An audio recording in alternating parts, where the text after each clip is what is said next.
Bueno, vamos a meternos de lleno en un tema que aviso desde ya, tiene tela. Sí, la verdad es que es de esos temas Que te rompen los esquemas por completo. Hoy tenemos sobre la mesa un análisis a fondo de un material fascinante. Son una serie de extractos del texto 23 to live long, but not too long, .pdf. Un título muy sugerente. Mucho. Y la misión que tenemos por delante hoy es casi quirúrgica. Queremos desarmar, pieza por pieza, todas esas suposiciones modernas que damos por sentadas sobre la salud, la medicina y la longevidad en general. Exacto, porque, a ver, vivimos en una época en la que estamos bombardeados de información. Cualquiera que nos escuche seguramente tendrá en la cabeza la última dieta de moda. O el reloj inteligente que le mide hasta el último latido por la noche, o la enésima cura milagrosa en forma de suplemento vitamínico. Justo. Pero el enfoque de esta exploración es totalmente contraintuitivo. Vamos a ver cómo alcanzar el bienestar no haciendo más, sino entendiendo conceptos como la asimetría, la aleatoriedad y, sobre todo, el poder de la restricción. Restar en lugar de sumar. O sea, a veces restar es el atajo definitivo para no vivir abrumados. Es un punto de partida brutal. Porque si alguien se para a pensarlo, el ser humano tiene un instinto muy arraigado que nos dice que hacer más siempre es mejor. Es nuestra respuesta por defecto. Ante cualquier problema físico buscamos intervenir, añadir una solución concreta. Una pastilla nueva, una rutina de ejercicios que te deja agotada, o la última tecnología. Eso es. Lo que este texto plantea basándose en la biología evolutiva y en la estadística es que ese instinto de intervenir constantemente suele ser contraproducente. Claro, pero ahí es donde entra la primera gran barrera mental, ¿no? Porque cualquiera que esté prestando atención podría pensar, bueno, a ver, no me cuentes historias. No podemos cuestionar la medicina moderna. Es el argumento clásico. Es un hecho empírico que hoy vivimos muchísimos más años que nuestros antepasados. Es lo que el texto llama el espejismo de la esperanza de vida. Y es un espejismo fascinante. Siempre se dice que en la antigüedad la esperanza de vida era de 30 años y que ahora llegamos a los 80. Gracias a que vamos al médico a revisarnos cada 2 por 3. Claro, pero el autor desmonta esta idea yendo a la raíz del error estadístico. Esa afirmación de los 30 años se interpreta fatal a nivel popular. No significa que la gente a los 30 cayera fulminada. Para nada. Un cazador-recolector o un ciudadano romano sano no envejecía de golpe el día de su 30º cumpleaños. Esa media estadística estaba masivamente sesgada hacia abajo por una mortalidad infantil aterradora. Y por las muertes durante el parto, me imagino. Exactamente. La realidad es que la esperanza de vida condicional, es decir, los años que te quedaban por vivir una vez lograbas superar los peligros de la primera infancia, era sorprendentemente alta. O sea que un adulto sano, en la antigüedad, tenía muchas probabilidades de llegar a los 60 o 70 años. Sin problema. Sus causas de muerte solían ser traumatismos severos, accidentes o infecciones agudas. No las enfermedades degenerativas crónicas que vemos hoy. Justo. Entonces, el mérito de que ahora la gráfica general sea más alta no es por tomarnos un ibuprofeno cada vez que nos duele el cuello. Vale, entiendo. Pero entonces, ¿qué es lo que realmente ha subido esa gráfica? Intervenciones muy concretas que el autor clasifica como casos convexos. ¿Casos convexos? Sí, pensemos en una asimetría brutal, donde tienes muchísimo que ganar y casi nada que perder. Los verdaderos héroes históricos de la longevidad son el saneamiento público, las alcantarillas, el descubrimiento de la penicilina. La reducción histórica del crimen. Y la cirugía de urgencia. Si tienes un accidente de tráfico y estás al borde de la muerte, operarte es una intervención convexa.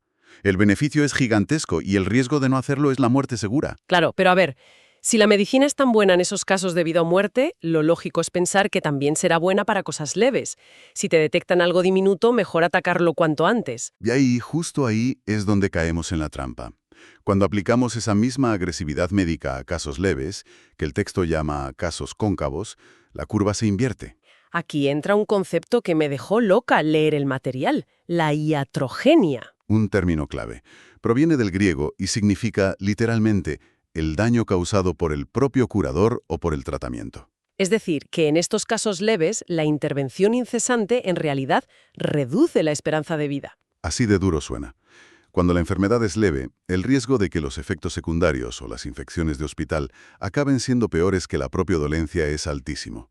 Espera, o sea, ¿intentar curar algo leve nos puede restar años de vida? El beneficio potencial es diminuto, pero el riesgo oculto de sufrir un daño grave es enorme. Para bajar esto a la tierra, hay un caso de estudio en el texto sobre las mamografías anuales en mujeres mayores de 40 años. Un tema muy delicado. Muchísimo. Se nos ha machacado con que la detección temprana incondicional es el santo grial. Sí, pero el texto señala que administrar estas pruebas de forma masiva a toda la población sana no solo no aumenta la esperanza de vida general, sino que incluso podría llegar a disminuirla. ¿Y cómo se explica esta locura estadística? Es el ejemplo paradigmático de iatrogenia invisible. Los estudios a gran escala muestran que si haces mamografías a todo el mundo, la mortalidad específica por cáncer de mama se reduce un poco. Pero la mortalidad por otras causas aumenta. Exacto. Lo que ocurre es que la prueba detecta tumores minúsculos que jamás habrían llegado a ser letales, ni habrían dado síntomas. Pero claro, una vez que el médico lo ve en la pantalla, siente la obligación ética de intervenir. Y se desencadena el sobretratamiento. Cirugías, radiación o quimioterapia altamente tóxica para un problema que el cuerpo habría manejado solo. O sea que el remedio termina destrozando el sistema inmunológico por intentar cazar un problema fantasma. Se cruza un punto de equilibrio donde la toxicidad del tratamiento supera el peligro inicial. El texto señala que es un error lógico llamado afirmación del consecuente. Pensar que, como todos los tumores letales aparecen en una mamografía, entonces cualquier bulto que aparezca será letal. Y no es así. Y plantear esto públicamente es un campo de minas. El texto relata de forma neutral cómo este debate médico provocó reacciones políticas viscerales. Sí, cita el caso de la política Hillary Clinton. Exacto. El autor relata que, cuando se cuestionaron estos beneficios, ella llegó a afirmar públicamente que quienes criticaban las pruebas estaban matando mujeres.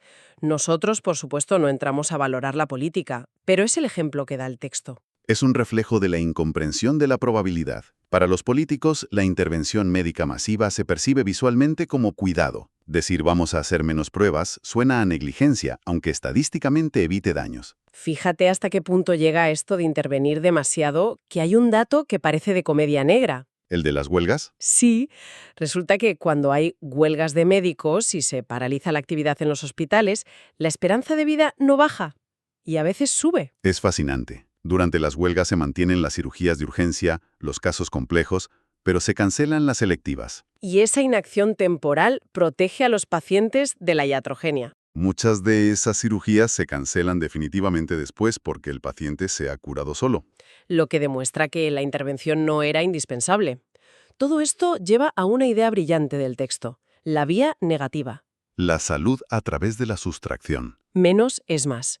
En lugar de buscar la mejora añadiendo pastillas novedosas, la buscamos eliminando elementos modernos a los que el cuerpo no se ha adaptado evolutivamente. Al restar lo que no es natural, eliminamos la exposición a los cisnes negros médicos, que son esos riesgos ocultos e imprevistos. Hay una cita de Druin Burch en el material que es brutal. Dice que el simple hecho de decirle a la gente que no fume ha aportado más beneficios médicos que curar todos los tipos de cáncer combinados. Subtraer un hábito tóxico ha superado a toda la innovación farmacéutica. Y el autor lleva esta sustracción a la dieta y la vida. Propone eliminar azúcares, trigo, leche de vaca para los que no toleran la lactosa, vitaminas y analgésicos. Lo del analgésico es interesante. Sí, porque si duele la cabeza, tomas una pastilla y listo. ¿Qué tiene de malo? Pues que el analgésico actúa silenciando la alarma, pero no apaga el incendio. Si dependes de una pastilla, ignoras la causa. Falta de sueño, estrés laboral. Anestesiar el síntoma te mantiene en un ciclo destructivo.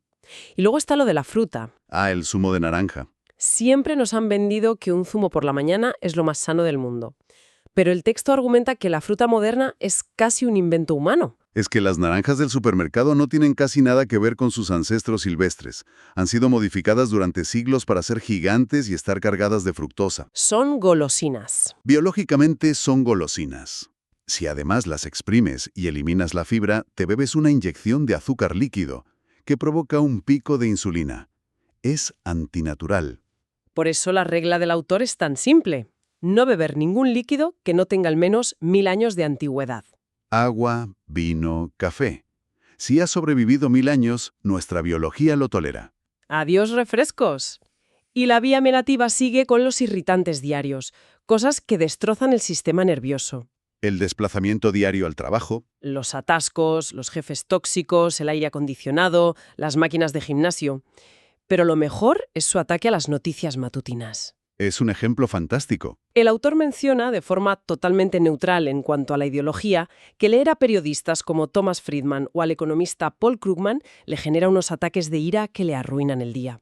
Sirve para ilustrar cómo el consumo de información tóxica o indignante genera una respuesta de cortisol en el cerebro tan real como una amenaza física. El consumo de información también puede ser tóxico para el sistema nervioso. Y conecta con la sabiduría antigua. El texto cita a Ennio. Lo bueno está principalmente en la ausencia de lo malo. Exacto. O la Escuela de Medicina de Salerno, que recetaba un estado de ánimo alegre, descanso y nutrición escasa. Y ahí entramos en un terreno espinoso, porque lo de nutrición escasa choca de frente con la idea moderna de comer 3 comidas balanceadas al día. Aquí el experto deconstruye esa idea con una analogía visual genial. Los leones y las vacas. La vaca come ensalada constantemente. Sí, las vacas se pasan el día comiendo hierba de forma constante, pero trabajan durísimo para metabolizarla. Es un letargo digestivo continuo. Mientras que los leones comen de forma aleatoria. Tienen éxito en menos del 20% de las cazas, pero cuando cazan obtienen nutrientes densos rápidamente. Y nosotros, como omnívoros, necesitamos consumir proteínas de forma aleatoria, no constante. Sostener la monotonía de las calorías adormece nuestras defensas. Es decir, que la privación de alimentos es un estrés necesario, Totalmente. Cuando dejas de ingerir calorías se activa la autofagia. que es cuando las células se comen a sí mismas para reciclar material. Exactamente. La inanición inicial hace que el cuerpo soporte mejor la toxicidad y activa genes de longevidad como las sirtuinas. O sea que el mito del desayuno fuerte antes de trabajar es falso. El texto menciona la novela Rojo y Negro de Stendhal para ilustrar cómo surgió esa idea antinatural. Porque en la naturaleza el león caza para comer, no come para cazar por placer. Los humanos no estamos diseñados para recibir calorías sin haber gastado energía primero. Y lo curioso es cómo conecta estos descubrimientos con las prácticas religiosas antiguas. Tienen un papel heurístico brutal. Funcionaban como reglas prácticas de supervivencia, Habla de los ayunos de la Iglesia Ortodoxa griega. que imponían hasta 200 días al año de privación intensa. Sin entender la biología, forzaban esta aleatoriedad nutricional beneficiosa. Y la religión también limitaba la intervención médica. Había inscripciones que decían: Apolo me salvó, mis médicos intentaron matarme. Proteger a los pacientes de la iatrogenia en casos leves, dándoles paz en un templo en lugar de sangrías médicas. Todo esto nos lleva a un punto clave sobre el confort moderno. La iatrogenia de la riqueza. El autor sostiene que esta sobreintervención médica es producto de la riqueza y la sofisticación, no de la pobreza. El confort constante debilita. Históricamente, los romanos o los pueblos semitas despreciaban lo que ablandaba al ser humano, Buscaban la purificación en la dureza del desierto o el ascetismo. porque sabían que eliminar toda fricción es peligroso. Hay un contraste visual en el texto que es letal. Compara a Art de Bany, este pionero del estilo de vida ancestral que está en una forma increíble en sus 70. Por ciertos multimillonarios globales de la misma edad. Sí, cita a Rupert Murdoch o Warren Buffett, tipos con todo el dinero pero con forma de pera y salud metabólica deteriorada. Demuestra que el confort ininterrumpido te debilita sin importar los recursos que tengas. Por eso redefine la riqueza de forma sustractiva. Dormir sin preocupaciones. Ausencia de envidia, buena digestión, fuerza muscular, risas frecuentes. No tener reuniones de trabajo. Un lujo hoy en día. Y pasear sin esfuerzo. El autor critica las caminatas enérgicas modernas, los power walks con pesas. Ignoran los beneficios de caminar por debajo del nivel de estrés. Queremos optimizar hasta el paseo. Y esto nos lleva al rechazo visceral del autor a vivir para siempre. La obsesión moderna por la inmortalidad. Critica a los pensadores modernos de la singularidad, como Ray Kurzweil, que toma casi 200 pastillas al día. El autor muestra repulsión moral ante la idea de terminar la vida en una residencia conectado a tubos. Contrasta esto con la visión clásica. Donde el peor destino era una muerte deshonorosa, no la muerte en sí. Aquí utiliza la frase de Nietzsche, aut liberi, aut libri. O hijos o libros. El individuo debe ser frágil para que sus genes o su información sean antifrágiles a través de los siglos. ¿Somos transmisores de información? No debemos aferrarnos a la vida a expensas de las futuras generaciones. El sistema actual hace esto endeudando al futuro. Y para cerrar el análisis del material, hay un apunte ético fundamental para solucionar esta opacidad moderna donde se esconden los riesgos. El Código de Hammurabi. En un mundo donde la iatrogenia es invisible, la única mitigación real es jugarse la piel. Y Skin in the Game. Es una solución de simplicidad arcaica, implementada hace más de 3.700 años. El arquitecto que construía una casa respondía con su vida si se derrumbaba y mataba al dueño. Alinear los incentivos obligando a que quienes diseñan las políticas sufran sus efectos secundarios. Es la única manera de frenar el daño oculto. Para recapitular, la lección monumental de esta exploración es clara. El camino hacia la vitalidad rara vez se encuentra añadiendo más intervenciones o tecnología. Se encuentra en el arte de la sustracción. Y en abrazar los estresores aleatorios para los que la naturaleza nos diseñó. Entender y respetar esa asimetría es clave. Y para dejar a quien nos escucha con un pensamiento provocativo construido sobre este material, si nuestros cuerpos prosperan gracias a la imprevisibilidad y a la eliminación de comodidades constantes. ¿Qué pasa con el resto de nuestra vida? Exacto. ¿Qué otras áreas fundamentales de la vida humana, como la educación, las relaciones personales o el desarrollo profesional, están perdiendo su resiliencia natural simplemente porque hemos logrado eliminar de ellas todo rastro de fricción, estrés y desafío? Es para pensarlo.